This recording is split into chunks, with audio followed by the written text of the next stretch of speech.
Oke, kita balik lagi di Amang Kepo di YouTube channel yang mana ini kita peruntukan buat teman-teman di Banjarmasin dan sekitarnya yang pengen cerita horor dan juga berbagi cerita mistis atau hal-hal goib yang pernah dialami atau teman-teman pernah dengar gitu. Dan kebetulan kita hari ini kedatangan seseorang. Wah, seorang. Boleh diperkenalkan, Mas? Ya, sebelumnya nama saya Ulul Albab, umur 20 tahun. Aslinya dari daerah Kalimantan Tengah. Oke. Cuman sekarang berdomisili di Banjarmasin. Di Banjarmasin. Ya, nah di Banjarmasin ini saya ngekos. Dan ada beberapa kejadian yang boleh dibilang horor lah. Bisa di-share ke teman-teman ya, Iya. teman-teman Kepo. Jadi bisa diceritakan nggak kejadiannya apa aja yang pernah dialami, mungkin yang sangat berkesan dan menurut lo ini bikin lo keinget terus gitu. Jadi selama ngekos di situ ada 2 kejadian sih sebenarnya yang boleh dibilang kalau diingat-ingat tuh selalu merinding gitu. By the way, lo gak usah ikut sebut nama tempatnya ya, karena kita ada hal-hal rentan.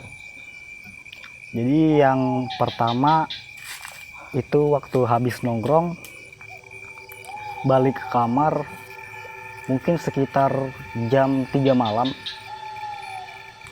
udah mau tidur tapi lampunya belum dimatikan. Tiba-tiba aja ada suara yang kayak manggil gitu, hai. Tapi suaranya bukan dari luar tuh, soalnya kan sendiri di kos.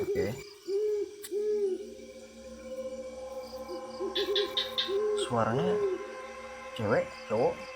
Cewek. Suara cewek. Dan sore ini kejadiannya kapan nih? Kejadiannya itu mungkin sekitar 3 bulan lalu lah. 3 bulan lalu, dan pemain baru banget ya. Dan bilang hai. Habis itu ada kejadian lain lagi setelah itu? Malam itu juga? Kalau malam itu nggak ada sih, cuman ada kejadian lagi setelah 2 bulan selanjutnya. Di kamar kos yang berbeda.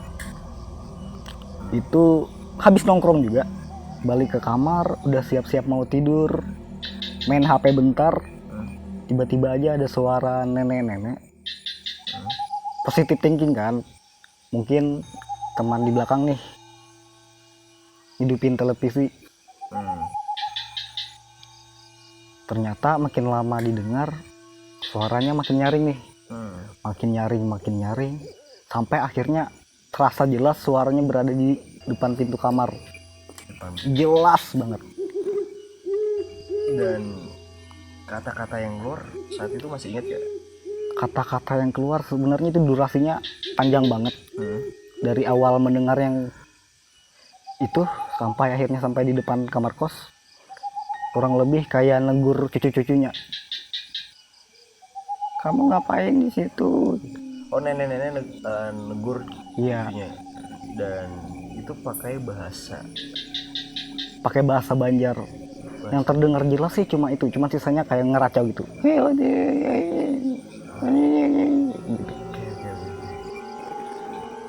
Akhirnya nih, gara-gara takut kan, nyoba buat dengar lebih jelas lagi. Wah, anjing lah, ini beneran di depan kamar gitu. Akhirnya diri, siap-siap buat mastiin di depan pintu kamar. Waktu suaranya hilang, langsung buka pintu kamar. Kok nggak ada ya? Telengok kanan, telengok kiri, nggak ada orang. Langsung aja nih, pergi ke depan, nemuin teman-teman yang lagi nongkrong di depan.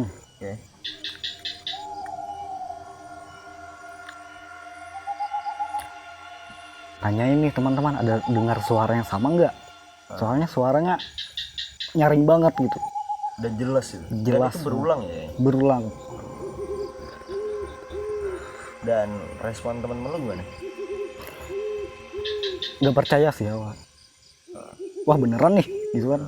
Sambil nanya-nanya juga, ini kalian apa bukan gitu. Ngecek juga ke depan ke belakang, nggak ada apa-apa anjir. Dan saat itu lu ngerasa apa sih? Apa yang lu rasain saat kejadian tersebut? Kayaknya ini lebih panjang durasinya dibanding yang pertama ya, yang berapa bulan yang lalu. Setelah sadar keluar dari pintu kamar nggak ada orang, mastiin ke teman-teman di depan bukan mereka juga katanya, anjing itu gemetar parah. Sampai akhirnya aku mutusin buat nggak ke kamar dulu, ikut nongkrong juga di depan. jadi apa ya, jadi sedikit takut ya. Iya bener sih. Ya apa sih yang berani denger nenek-nenek, orang kos-kosan pada cowok semua gitu kan. Oke deh, habis itu ada kejadian hal lain lagi ya. Mungkin kayak biasanya ya yang klasik kayak barang-barang jatuh karena menunjukkan bahwa eksistensi mereka ada gitu. Iya. Menampakkan diri ada nggak? Nggak ada sih. Memang kalau sampai sekarang yang kedengaran, yang terasa jelas itu cuma suara-suara aja gitu. Nggak ada penampakan apa segala macam, nggak ada. Kalau sampai sekarang nggak. Oke, kita flashback dulu ke dulu. Sebelumnya, sebelum kos di situ lu pernah ngerasain atau ngedenger hal-hal yang mungkin di luar nalar atau goib yang nggak pernah. orang lain? Baru pertama kali waktu di sini gitu.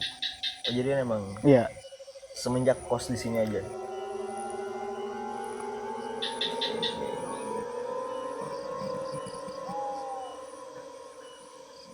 Dan ini kan kita udah jam berapa sih? Jam berapa ya? Jam 3:06 subuh ya. Nah ini kita ceritanya kan persis di tempat kejadian lu.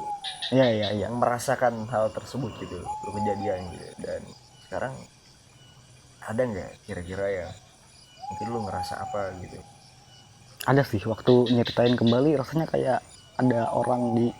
Jadi callback gitu ya. Iya. Jadi recall kembali hal-hal kejadian tersebut. Nggak ada dengar aneh-aneh kan? Nggak ada sih. Soalnya kalau lu dengar aneh-aneh gue cabut nih.